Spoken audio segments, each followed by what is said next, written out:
Okay, it's currently 2 a.m. on May 21st, 2020. And where are we going, Jacob? Dairy Queen. Oh, the hospital. We're going to the hospital. I woke up at 1 a.m. with some like cramping, and then I like flipped over in bed and felt a gush, and then stood up and felt even more of a gush. And my water broke, so I gave the doctor a call, which I always feel bad. Like, I totally knew that I'd have to like call her in the middle of the night too. So, called my doctor at 1 a.m. and she's like, yeah, go to the hospital. So, I woke up Jacob. Was it frantic when I woke you up? Yeah, I mean, I just wasn't expecting to get woken up at 1 a.m. So I was like, what? So, yeah, we quickly put on a little bit of makeup because I didn't want to look too haggard at 1 a.m. But we are now officially on our way to the hospital to have this baby. I'm already having contractions that are like 5 minutes apart now. So that's when we should have gone to the hospital anyway if my water didn't break. So it's baby time. Hi everybody, welcome back to the vlog. Birth vlog? Birth vlog. We're here. Got all changed into my fancy gown, and they checked me and I'm like 3.5 centimeters. So just having more contractions, have all the monitors on me, and we'll see how it goes. They still need to test my fluid. The bummer is that I threw away my my panty liner that it had like gushed into, and then now there's like no fluid left to test, so hopefully they'll be able to test something soon.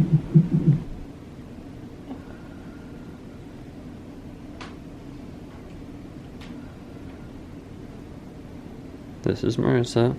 She's a champion. You're doing great. We haven't updated in a while. What time is it? 5:40. Oh, this one leg isn't done yet. Oh, we are officially admitted into the hospital, and they last checked me like 2 hours ago. Yep. And I was 4 centimeters. Yep. And the contractions are getting About 2 minutes apart. bad. Got your little IV hooked up and everything, so that's good. My IV. They're coming in a little bit to do the COVID test, and then epidural. And then epidural.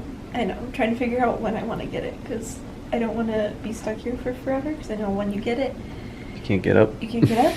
But also, I don't want to get it too late. That would be the absolute worst. Yeah. I'm not. Well, if you're in pain, I think you should get it. Ooh. Look how smiley she is. They think we're going to have him today, so. Well, that's good. I mean, I progressed, like, what, 1/2 centimeter? Yeah. In an hour or whatever. Which is what they said about us, 1/2 to a full centimeter each hour, so. So how much longer would that be? Well, 10 minus 4 is 6. So it could be 6 to 12 hours? 6 to 12 hours, yeah. Well, I mean, that was 2 hours ago. Oh, man. Oh, so that could be 5 to 10 hours. Yeah, I think I might want the epidurals in. Okay. Let's make it happen. Oh. We're gonna sign off during this contraction. See you guys in a little bit. I just got an epidural. It's now 7 a.m. and I feel completely different. World of difference. I don't feel any contractions at all, so definitely feeling a lot better and excited that I haven't been checked in a while though. I don't know how dilated I am, but hopefully it's coming. He's coming soon. Woo! So I'm a little shaky. Yeah, you are. But anyway, I slept like 2 hours last night, so I'm back. Taking a nap. A wild Marissa in her natural habitat. I'm just a little shaky still. Finishing some Jell-O. Jacob called in room service and he ate A breakfast sandwich. a breakfast sandwich. Mmm. It's now what time is it? 10 o'clock. 10 o'clock, and they checked me again, and I'm now 6 centimeters and 100% effaced, so that's great. They said that it could be like an hour per centimeter. Yeah, they said that you'd speed up a little bit, so yeah. And when she was checking me, she didn't mean to, but broke my water. So things are like moving right along, which I have no idea what happened then this morning at 1 a.m. It was just a different bag of water. So basically, baby's head is so low that he's plugging the hole, if you will, so that even if her water was going to break, it really couldn't come out very much. And so she had a small bag of water break, and so I think that's what she felt this morning at like 1 a.m. So she kind of was, the nurse was kind of moving his head around to make sure how dilated she was and feel around, and I think that's what triggered the other bag to break. So I don't, but I never tested, the one this morning never tested positive for I don't know. I don't know. Guess we'll never know. But I feel like I'm kind of just peeing myself right now. Do you want me to zoom in on the... No. They've reassured me that it's just my water breaking, but I do have a catheter in, so... We can check the bag. I can tell you if you're peeing right now. No. So also, they told me that I am the only person in labor on the floor, like in the hospital. We got the floor to ourselves. The floor to ourselves, which is crazy. So... That's part of you. We own this place. I took a little nap. I think I took a nap. Yeah, you did. So that was nice. Yeah, the epidural makes it so much nicer to be able to rest. Just woke up from a little nap. Thank goodness for epidurals and allowing me to sleep. My doctor came in. How long ago was that? Over an hour ago. Hour and a half? Or an hour. And she checked me, and I'm now 8 centimeters. So we're just kind of waiting for the last little bit here, which is exciting. Okay, Jacob, when do you think he's gonna be born? When? Yeah. It's currently 12:20. So if you got to 10 centimeters by maybe like 1:30-ish, could be a 3 p.m. baby right there. You think you can be that quick? Give me a 3 p.m. baby? Maybe 3:30. 3:30? Okay. We'll see. I think they said 2 hours. They said, yeah, a couple hours That's to finish pushing. dilating, a couple hours of pushing. Yeah. But you're dilating really well. Yeah. Yeah, so, again, really grateful to be able to take in little naps in between here. There's no way I would have been able to, like, rest if I didn't have that epidural. So Yeah. nice. And I can still, like, move my legs and everything. Yeah. It's my She's body. got good movement in her legs. It's good. And baby's heartbeat, Yep, you can hear it in the background going. he's doing well. So, we're getting close. It's crazy. It's weird to think that we only have a few more hours of being What do you want to do with by her? ourselves. Hey guys, I just had, did I have another check? Yep. And I'm now 9 centimeters dilated. At least. At least, and my cervix is like fully thinned out. She said paper thin. Paper thin. So, You thinking like cardstock or like real thin? Tissue paper. Tissue paper. but I have been running not a fever, but like almost low-grade basically fever. a fever, low grade fever.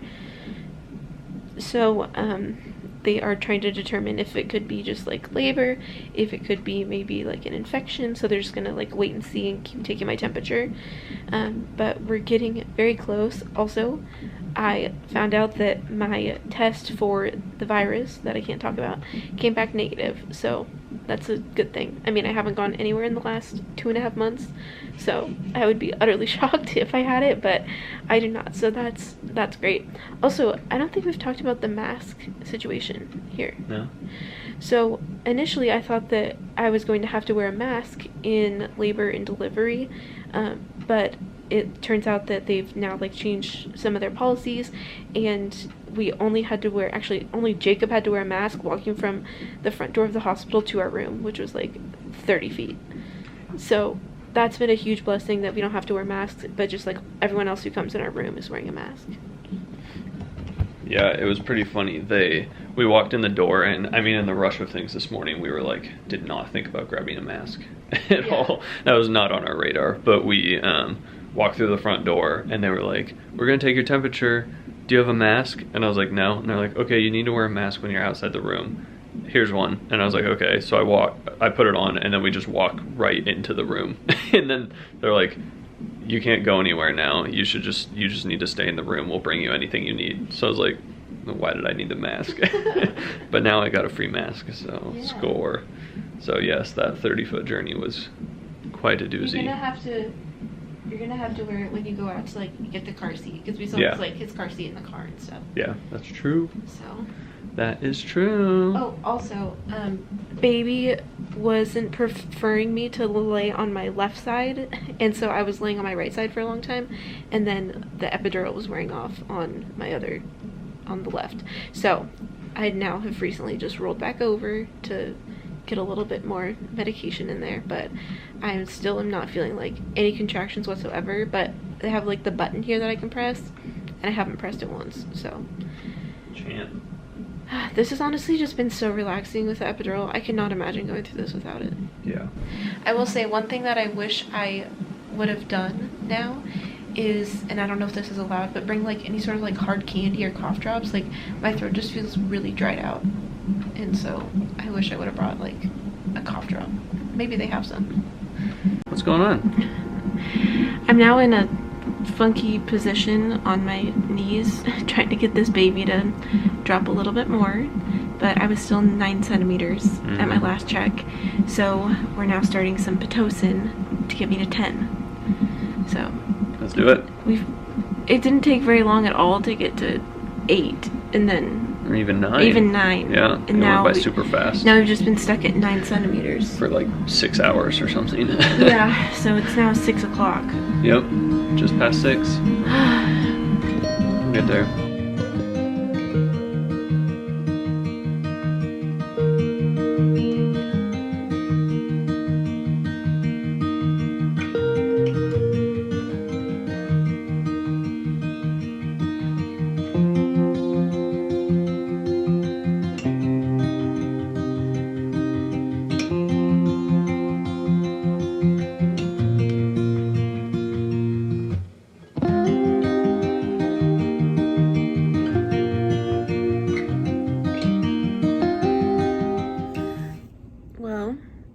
We officially have a baby.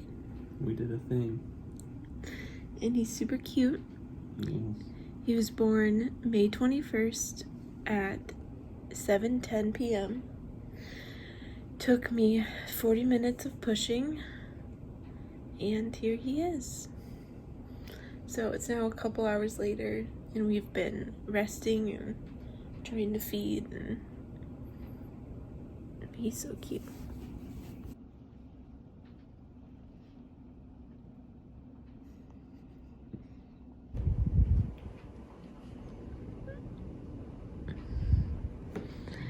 Thing worked already of just like shushing him and just kind of gently putting my hand on his chest. Yeah. So look at you. I feel like that. He responds really well to the yeah. So. Oh, good. Good morning, guys. It's the next day, and our son has been here for 14 hours. Yeah, I'd say so. Do you want to see him? Yeah. All right. We did a thing.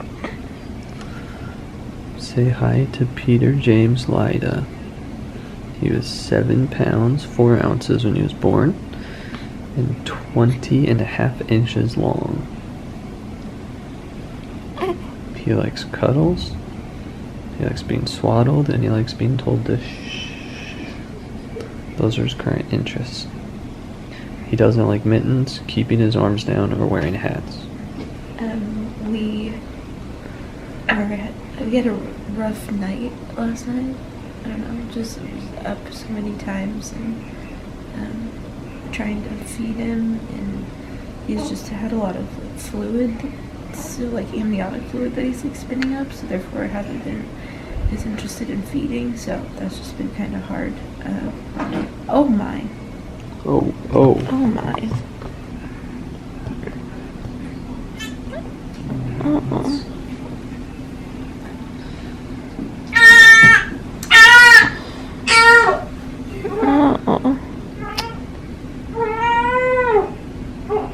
was a lot of spit up. It was a lot of spit up.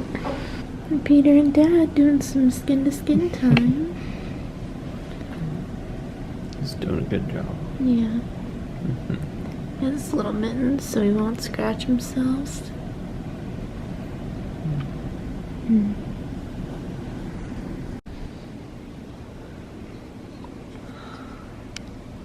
There he is. There's Peter James. There's Mommy. Oh, he's so peaceful.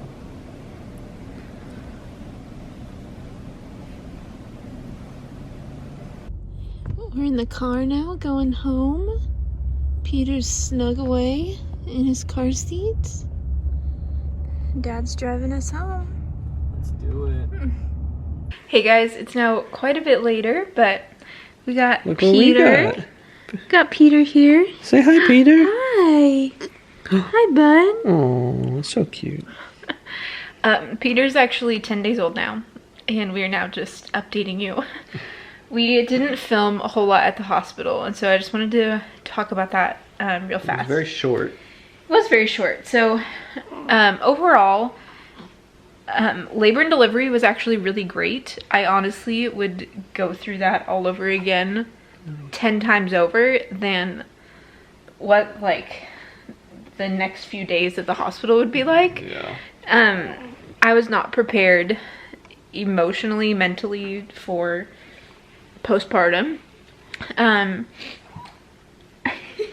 He's a little very squirmy. We're a little squirmy right now. He also just peed all up his back, so that's why he is currently naked. We'll see how long this lasts. Come on, buddy. Come on. There you go. So labor and delivery was actually great. Delivery, I don't even know what we talked about, but we weren't allowed to film it, so we did not. But pushing was only like 40 minutes, and it all went really well. I did have a 2nd-degree tear, so got all stitched up and everything, and then we're on our way. But ever since then, it was just really hard. He was having issues with latching and sucking, and he just like would not feed. And it wasn't until like that night was like so emotional, like Thursday night. It was just so overwhelming. Like our time at the hospital, like I've never cried. He spit up on my shirt. He did. Yeah. He's being a messy little boy today. Is. Can you get something? Yeah. What are you doing? He'll only spit up or pee on Dad too. So. As of right now. Yeah, so our first night there, and like I guess the other nights too, it was just like really hard and emotional. I don't think I've ever cried so much as I did in the hospital, and that's why we just like didn't really have much to update, because I was just feeling so overwhelmed. He was having trouble latching and sucking, and he didn't do it at all, and so we had a lactation consultant come the next day. And basically he was acting super nauseous, and he kept like throwing up. And they said that it sounded like he had swallowed a bunch of amniotic fluid and had it like in his stomach. So he had to get his stomach sucked twice at the hospital, which was like so emotional when they like took him out of the room to go get his stomach sucked, and we just like sat there and cried because we just like felt so bad.